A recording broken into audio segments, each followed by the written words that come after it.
ஜாயல தடுகம பகுதியில் வர்த்தகர் ஒருவர் செய்த முறைப்பாட்டுக்கமைய கம்பஹா நகரில் நேற்று அவர் கைது செய்யப்பட்டார்.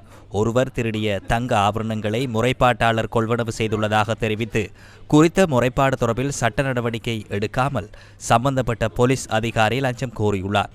இதற்காக 3 லட்சம் ரூபாய் மற்றும் தங்கத்தில் 4/3 பகுதியை லஞ்சமாக கோரிய சந்தேக நபர் அவற்றில் 2,50,000 ரூபாவை பெற்றுக்கொண்ட போதே கைது செய்யப்பட்டதாக லஞ்ச ஊழல் விசாரணை ஆணைக்குழுவின் அதிகாரிகள் நீதிமன்றத்தில் தெரிவித்தனர். விசாரணைகள் தொடர்ந்து முன்னெடுக்கப்பட்டு வருவதால் சந்தேக நபரை தொடர்ந்தும் விளக்கமறியலில் வைக்குமாறு அவர்கள் மன்றில் கோரினர். சந்தேக நபர் சார்பில் மன்றில் ஆஜரான சட்டத்தரணி சந்தேக நபரை உரிய பிணை நிபந்தனைகளுடன் விடுவிக்குமாறு கோரினர். விடயங்களை ஆராய்ந்த கொழும்பு மேலதிக நீதவான் அடுத்த வழக்கு தவணையில் பிணை கோரிக்கையை முன்வைக்குமாறு கூறினார். வழக்கு ஜனவரி 6 மீண்டும் விசாரணைக்கு எடுத்துக் கொள்ளப்பட உள்ளது.